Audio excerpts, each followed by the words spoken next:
છાશનો ચટપટો મસાલો બનાવીશું અને મોટે ભાગે તમે ડિનરમાં બારે માસ છાશ લઈ શકો અને ખાસ કરીને ઉનાળામાં તો છાશ એટલે અમૃત સમાન કહેવાય. શરીરને ઠંડક આપે અને છાશના મસાલામાં પણ જે ઇન્ગ્રેડિયન્ટ્સ લેવાના છે એ પણ બોડીને તમારીને ઠંડુ રાખે છે. તો શરૂઆત કરીએ. નમસ્કાર, હું કલ્પના અજય નાયક. મારા કિચનમાં આપ સૌનું સ્વાગત છે. સૌથી પહેલાં એક જાડા તળિયાવાળી કઢાઈ ગેસ પર મૂકી છે. એમાં પોણી વાટકી જેટલું જીરું લઈશું અને ગેસની ફ્લેમને મીડિયમ રાખીને થોડું શેકી લઈએ.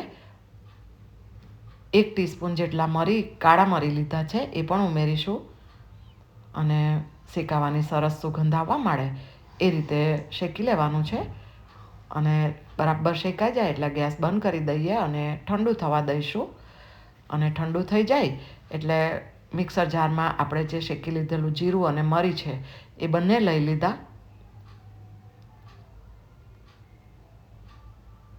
અને આ ફુદીનો છે. ફુદીનાના પાન મેં પંખા નીચે સૂકવ્યા હતા અને એનો વિડીયો પણ મેં આ ચેનલ પર મૂક્યો છે. તો આ પાનનો ઉભારો છે એટલે 1 કટોરી જેટલો લાગે છે. તો આટલા પાન તમે લઈ લેજો અને ત્યારબાદ કોથમીરને મેં માઇક્રોવેવ કરી લીધી છે. એ પણ 1 વાટકી જેટલી લીધી છે. આ રીતે સરસ ક્રન્ચી થઈ જાય ને એ રીતે તમારે એને ડ્રાય કરી લેવાની. અને કોથમીરને પણ તમે પંખા નીચે રાખીને 4-5 દિવસમાં સરસ સૂકવી શકો, કંઈ વાંધો નહીં. તો કોથમીર ઉમેરીશું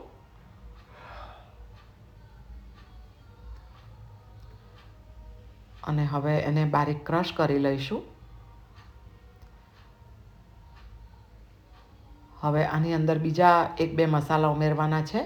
તો આ સૂંઠ પાવડર છે, 1 ટેબલ સ્પૂન જેટલો લીધો છે અને 1.5 ટેબલ સ્પૂન જેટલો આમચૂર પાવડર છે. સૂંઠ પાવડર અને આમચૂર પાવડર બંને ઘરે કેવી રીતે બને એની રેસીપીનો વિડીયો પણ મેં આ ચેનલ પર મૂકેલો છે. અને આ સંચળ પાવડર છે, 2 ટેબલ સ્પૂન જેટલો લઈશું અને સાધારણ મીઠું લઈશું કારણ કે સંચળ પાવડરમાં પણ મીઠું આવશે. તો હવે ક્રશ કરીને તૈયાર થઈ ગયો છે આપણો મસાલો. તો એક મોટા બાઉલમાં લઈ લઈએ. કોથમીર પણ શરીરને ઠંડક આપે, પાચન સુધારે, આંખ માટે ઉપયોગી. ફુદીનો પણ પાચન શક્તિ સુધારે છે. તો આ મસાલો જો તમે બનાવીને ભરી રાખો તો તમે બારે માસ છાશ સાથે આ મસાલો લઈ શકો. રાયતુંમાં પણ ઉમેરી શકો અને સલાડમાં પણ તમે આ મસાલો ઉમેરી શકો.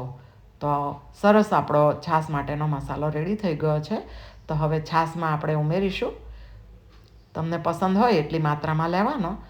અને જુઓ, મેં 1 ગ્લાસમાં લગભગ અડધી ચમચી કરતાં થોડો ઓછો લીધો છે અને સારી રીતે મિક્સ કરીએ. અને આ ગ્લાસ મારું ઢાંકણવાળું છે. તો આ રીતે મિક્સ કરીને તમે ફ્રીઝમાં ઠંડી થવા માટે મૂકી દો અને જમતી વખતે ઠંડી ઠંડી છાશ તમે પી શકો. તો હવે આ મસાલો જે છે એને સાફ કાચના કન્ટેનરમાં આપણે ભરી લેવાનો અને બને તો એને ફ્રીઝમાં રાખવાનો. તો તમારો 6 થી 7 મહિના સુધી આ મસાલો સરસ રહેશે. અને ફુદીનો તથા કોથમીર બંને જે આપણે એડ કર્યા ને તેમાં મોઇશ્ચર બિલકુલ ના હોવું જોઈએ, એ ખાસ ધ્યાનમાં રાખવાનું. તો આ થયો આપણો સરસ મજાનો ચટપટા સ્વાદવાળો, શરીરને ઠંડક આપે એવો છાશમાં ઉમેરીએ તો સ્વાદ સુધરી જાય એટલો સરસ છાશનો મસાલો. તો આ રીતે તમારે ભરીને પેક કરી દેવાનો અને તમારું ધ્યાન રાખજો.